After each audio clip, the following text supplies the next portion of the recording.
कल प्रधानमंत्री नरेंद्र मोदी ने हैदराबाद में राष्ट्र के नाम देश को संबोधित किया था।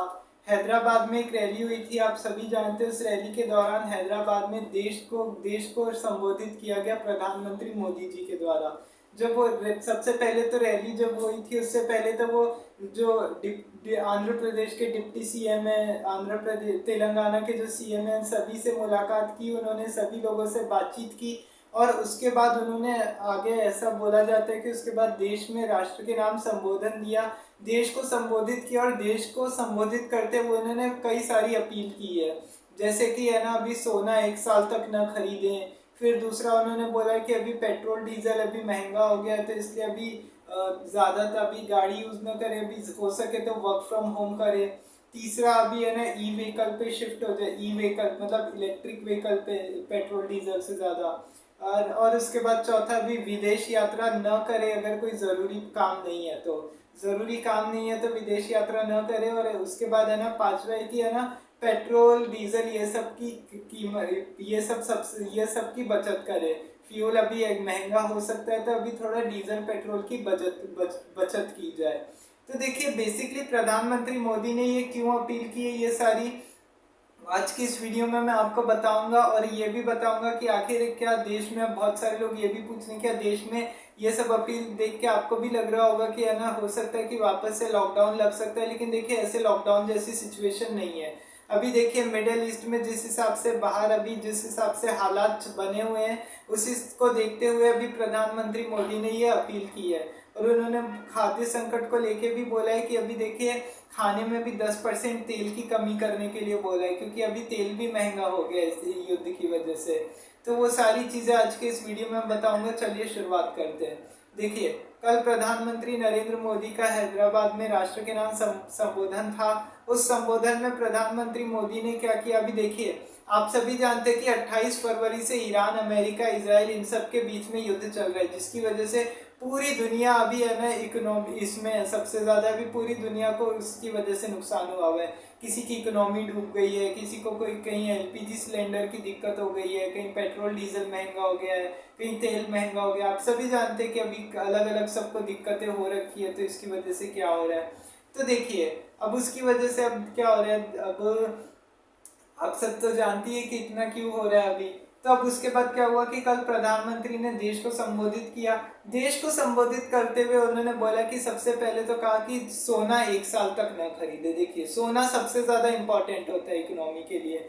अब देखिए, आप सब जानते हैं कि अब देखिए, सोना अब क्यों इंपॉर्टेंट होता है। देखिए, आप लोग सभी जानते हैं कि गोल्ड सबसे सस्ता होता है देश में। गोल्ड जब सस्ता होता है तो उसके बाद क्या होता है, जब गोल्ड सस्ता होता है तो लोग ज़्यादा खरीदते हैं, इकोनॉमिक डिमांड गोल्ड की रहती है, तो फिर रेट कम रहते हैं। तो कभी सोना महंगा होता है तो डिमांड कम हो जाती है, जैसे रेट बढ़ने घटने के ऊपर रहता है। अब देखिए, उस समय क्या हुआ था कि क्या होगा कि अब जैसे सोना कम खरीदेंगे, तो जैसे मान लीजिए अगर अर्थव्यवस्था में अगर कोई उछाल आता है, या कोई अगर गिरावट आती है अगर इकोनॉमी में देश की, या देश की जीडीपी में अगर कुछ ऐसा होता है कि कम होने के चांसेस, या ऐसा कोई बात होती है, तो देश को हो सकता है कि आप वो सोना, देश का जो है वो आप इन्वेस्ट करके आगे अपनी इकोनॉमी को आगे डाउन होने से बचा सकते हो। अब देखिए, आप सब जानते हैं कि अभी 1991 में भी है ना, इकोनॉमिक क्राइसिस आई थी, तो सोना गिरवी रखना पड़ गया था उस समय पूरे इंडिया को। मैंने अभी कुछ दिन पहले एलपीजी रिफॉर्म्स पे भी एक वीडियो बनाया था, आप चाहें तो उसको भी देख सकते हैं। तो मैंने उसमें पूरा बताया था कि क्या था एलपीजी, और सारी चीज़ें बताई थी, लिबरलाइजेशन, प्राइवेटाइजेशन और ग्लोबलाइजेशन, इन सब के बारे में बताया था। तो उसमें बताया था कि सोना गिरवी रखना पड़ गया था। तो सोना गिरवी रखने की वजह से क्या हुआ था कि देखिए, अभी क्या होगा कि जैसे मान लीजिए अगर इकोनॉमी अब लेकिन वही बात है ना, अभी देखिए, शादी सीजन है तो लोगों को सबसे ज्यादा सोना खरीदेंगे, लोगों को सोना चांदी, क्योंकि लेन देन का रहता ही है। लेकिन मोदी जी ने बोला कि नहीं, 1 साल अभी सोना मत खरीदो। फिर दूसरा उन्होंने क्या बोला कि अभी पेट्रोल आगे चल के महंगा हो सकता है, क्योंकि उन्होंने देखिए, अभी हो सकता है, सुनने में ये भी आया कि है ना, अभी देश में हो सकता है कि पेट्रोल डीजल की कीमतें बढ़ जाए अभी, क्योंकि अभी सुनने में आया कि 15 मई तक हो सकता है कि पेट्रोल 120 रुपये पेट्रोल का दाम अभी और ज़्यादा बढ़ेगा, क्यों?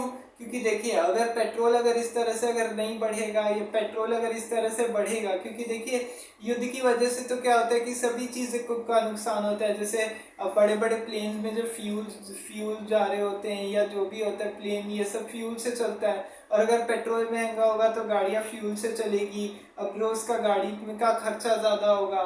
तो मोदी जी का कहना है कि अभी आप पेट्रोल बचाओ सबसे पहले तो अभी, क्योंकि युद्ध जैसे हालात है। देखिए वायरस तो अभी ऐसा कोई है नहीं कि है ना अभी लॉकडाउन लग जाएगा, ऐसी कोई सिचुएशन नहीं है। बट वो महंगाई के हिसाब से बोल रहे हैं कि कभी भी महंगाई घट सकती है, बढ़ सकती है। मेन उनका कहना है कि इन्फ्लेशन सबसे प्रॉब्लम है अभी।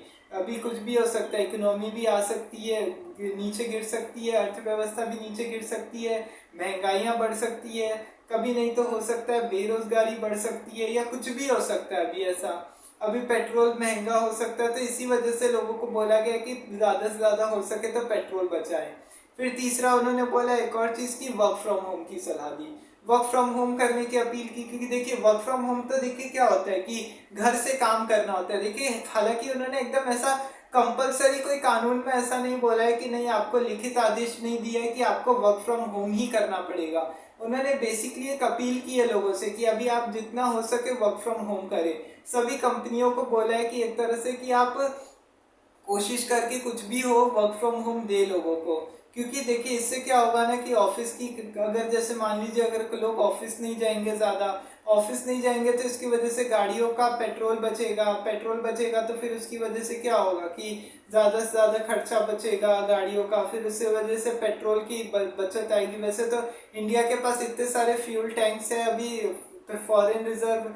और देखिए सोना कम करने की अपील क्यों की है? एक तो फॉरेन एक्सचेंज की वजह से, FDI मतलब जो फॉरेन एक्सचेंज में भी कुछ गड़बड़ ना हो जाए, या फॉरेन एक्सचेंज की वजह से भी सोना एक साल तक ना खरीदने की अपील की। आपको एक और बात बता दूं तो उन्होंने बोला कि अब देखिए वर्क फ्रॉम होम तो देखिए कोरोना के पहले तो देखिए कोई नहीं सोचता था कि वर्क फ्रॉम होम करेंगे। हाँ कभी कभार ऐसा कोई रेयर केसेस में हो जाता होगा, कोई किसी को इमरजेंसी आ जाती होगी तो वो वर्क फ्रॉम होम कर लेता होगा, या ऐसी कोई बात होती होगी। लेकिन जब कोरोना टाइम आया ना, तो कोरोना में तो कैसे था कि है ना एक वायरस फैल रहा था। वायरस फैलने की वजह से क्या हुआ था कि लोगों को है ना यहाँ पे बोला जा रहा था कि आप कुछ भी करके अभी घर पे ही बैठो, ज़्यादा हो सके तो घर से मत निकलो, क्योंकि अगर आप अभी घर से निकलते हो तो आपको नुकसान हो जाएगा, सबसे ज़्यादा अभी महामारी फैलेगी। लेकिन इस बार ऐसा कुछ नहीं है। तो अभी कोविड की वजह से क्या हुआ, तो बहुत सारे लोग वर्क फ्रॉम होम करने लगे, लोगों को घर से काम करने की धीरे धीरे आदत पड़ने लगी।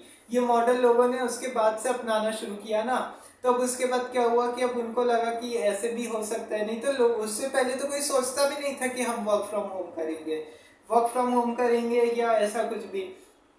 तो अब धीरे धीरे अब इसकी अब ये उन्होंने बोला है कि नहीं कॉन्सेप्ट लेना चाहिए। हालांकि बहुत सारी कंपनीज अभी भी ऐसी है कि है ना वर्क फ्रॉम होम देना नहीं चाहती है ऑफिस के लिए, ऑफिस से जाना कंपलसरी होता है लोगों को। अब अगर इससे क्या होगा वर्क फ्रॉम होम से भी, कि मतलब ऐसा है उनका ये कहना है कि अगर आपके पास ज़्यादा काम है तो आप ऑफिस बुलाओ, नहीं अगर ज़्यादा काम है तो घर से काम करने दो, इससे खर्चा बचेगा, पेट्रोल डीजल की प्रॉब्लम नहीं होगी। फिर चौथा उन्होंने क्या अपील की, देखिए कि विदेश यात्रा भी एक साल ना करे अगर ज़्यादा ज़रूरी नहीं है तो।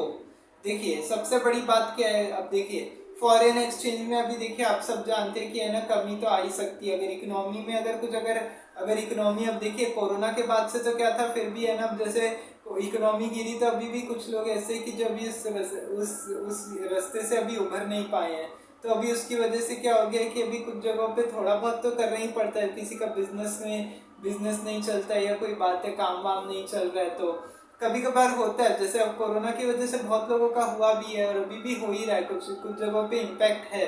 तो देखिए इकोनॉमी का काफ़ी ज़्यादा इम्पैक्ट रहता है ऐसे हालातों में कि है ना इकोनॉमी कैसे चलेगी नहीं चलेगी। तो इस वजह से उन्होंने बोला है कि आप एक साल तक अभी कुछ भी करके हो सके तो फॉरेन न जाओ। देखिए अभी तो क्या है, अभी छुट्टियों का टाइम है तो अभी तो बहुत सारे लोग, तो ऐसा भी नहीं आजकल लोग स्विट्जरलैंड या जापान जैसी कंट्री में घूमने जाने का प्लान बनाते हैं।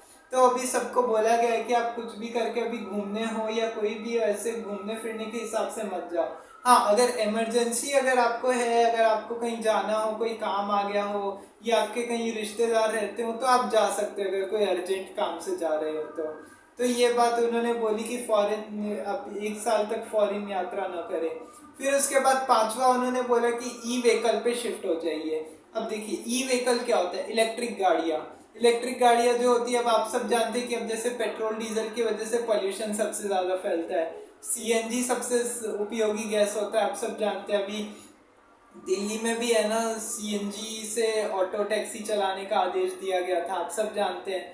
तो अब एक्चुअली क्या हुआ ना कि और इलेक्ट्रिक व्हीकल क्या होता है ना, वो एक बैटरी आती है, बैटरी चार्ज करो और उसके बाद से है ना वो बाइक हो या कार हो, कोई भी व्हीकल हो, वो अपने आप है ना वो इलेक्ट्रिक आप है ना बिना चालू किए आप चला सकते हो उसको, बस उसमें बैटरी चार्ज करनी पड़ती है। वो ई रिक्शा हो गया या कुछ भी हो गया, बस वो आपको चार्ज करना पड़ता है बैटरी। तो उन्होंने बोला ज़्यादा से ज़्यादा है ना ई व्हीकल का यूज़ करो, ताकि हो सकता है पेट्रोल डीजल में इससे भी बचत होगी पेट्रोल डीजल की, और सबसे ज़्यादा हो सकता है इलेक्ट्रिक गाड़ियों को फिर इससे बढ़ावा मिले। अब बहुत से फॉरेन कंट्रीज़ में तो है ना लागू कर ही दिया है कि अब इलेक्ट्रिक गाड़ियाँ इतनी होगी, पेट्रोल डीजल की गाड़ियाँ इतनी नहीं होने वाली, ऐसे नियम कानून तो लागू कर ही दिए गए हैं। तो मोदी जी का बेसिकली ये कहना है कि देखिए आप कुछ भी करके है ना ये करो कि आप ये इलेक्ट्रिक व्हीकल पे शिफ्ट हो जाओ इसकी वजह से, तो इससे थोड़ा देश को ज़्यादा फायदा होगा। तो देखिए ये सारी तो अपील की है उन्होंने, तब देखिए आगे चल के इस अपील का क्या प्रभाव पड़ता है। अब देखिए बहुत सारे लोग तो ये सारी स्थिति को देख के तो सोच रहे होंगे कि लॉकडाउन लग सकता है। नहीं, लॉकडाउन तो अभी नहीं लगेगा, क्योंकि देखिए ये कोई वायरस तो है नहीं कि है ना वायरस है तो अब हाँ बोल दिया। अब देखिए 2020 में देखिए कभी कभार ऐसा होता है कि प्रधानमंत्री जैसे अपने अपने देश के नागरिकों के लिए कुछ बोलते हैं या कोई भी बात होती है, तो वो सबसे पहले वो है ना यही सोच के बात करते हैं कि वो देश के लिए क्या सोच रहे हैं क्या नहीं सोच रहे हैं। फिर उसके बाद सबसे बड़ी बात क्या हो जाती है कि वो एक अब जैसे उन्होंने 2020 में जो बोला था वो एक तरह से हेल्थ एडवाइजरी थी लोगों के ऊपर कि है ना अभी वायरस इतना बड़ा फैल रहा है तो लोगों के ऊपर सबसे ज़्यादा महामारी फैलेगी, तो महामारी फैलने का खतरा होगा, इससे अच्छा है कि है ना आप अभी घर से काम करो या एकदम ज़्यादा से ज़्यादा घर पे ही रहो, ऐसा बोला गया था। और अभी तो क्या युद्ध जैसे हालात है, युद्ध जैसे हालात है तो ऐसा नहीं हो सकता ना कि अभी एक जगह भी युद्ध चल रहा है तब इसकी वजह से लॉकडाउन लग जाएगा, ऐसा तो नहीं होने वाला। तो इसकी वजह से अब देखिए क्या होता है कि अब देखिए लॉकडाउन तो नहीं लगेगा, लेकिन अब जैसे एलपीजी बचाने के लिए बोला गया है कि अब जैसे कुछ टाइम पहले बोला गया था स्कूलों को भी ऑनलाइन होना चाहिए। हालांकि आपको एक और बात बता दूं, अभी ऐसा कुछ प्रमाण नहीं है कि कुछ ऑनलाइन होगा या वर्क फ्रॉम होम होगा। अब ये सब तो देखिए कुछ होने वाला नहीं। अब अब अमेरिका युद्ध को लेके क्या चल रहा है, अभी भी है ना स्ट्रेट ऑफ हॉर्मोज को लेके चल रहा है कि है ना स्ट्रेट ऑफ हॉर्मोज नहीं खोला अभी तक, स्ट्रेट ऑफ हॉर्मोज खोला जाए। फिर उसके बाद काफ़ी कुछ चल रहा है, इधर ईरान बोल रहा है कि तुम हमारी बात नहीं मानते, वो फिर उधर डील अभी पहले ईरान बोलता है कि है ना पहले डील साइन करो, फिर पहले अमेरिका इधर बोल रहा है युद्ध रोको। सब एक दूसरे से इधर उधर अपील कर रहे हैं, लेकिन कुछ समझ में नहीं आ रहा है कि एक्चुअल में होगा क्या। तो देखना होगा कि आगे चल के प्रधानमंत्री की इस अपील का क्या असर पड़ता है पूरी दुनिया पे या देश पे, वो देखना होगा आगे चल के। वो तो बात की बात है, लेकिन उन्होंने एक तरह से लोगों को संदेश दिया है। आपको एक और बात बता दूं कि कोई भी वीडियो देखने के बाद भी या ऐसे भी कोई न्यूज़ देखने के बाद ज़्यादा पैनिक ना करे, क्योंकि लॉकडाउन जैसी सिचुएशन इस बार नहीं है, क्योंकि वायरस जैसी कोई चीज़ नहीं फैली है। हाँ अभी सुनने में आया कि है ना अभी हंटा वायरस नाम का एक वायरस फैला है, अभी WHO ने कंफर्म किया है। किसी दिन उसके बारे में भी अपन बात करेंगे कि एक्चुअल में ये कौन सा वायरस है क्या है। तो ये था आज के इस वीडियो में इतना ही। उम्मीद करते हैं कि आपको ये पूरा वीडियो समझ में आया होगा। प्रधानमंत्री मोदी ने क्या अपील की थी मैंने आपको एक एक पॉइंट समझा दिया, सारी चीज़ें बता दी। लॉकडाउन होगा नहीं होगा, लॉकडाउन नहीं हो सकता अभी देश में तो क्यों नहीं होगा, सब चीज़ें बता दी। आपको एक कैसा लगा वीडियो कमेंट में ज़रूर बताइएगा। साथ ही वीडियो को लाइक एंड शेयर करना न भूलिएगा, चैनल को सब्सक्राइब जरूर कर दीजिएगा और बेल आइकन का बटन दबाना न भूलें। कल किसी और ऐसी खबर पे बात करेंगे या कोई ऐसे हिस्ट्री के टॉपिक पे बात करेंगे। तब तक के लिए जय हिंद जय भारत।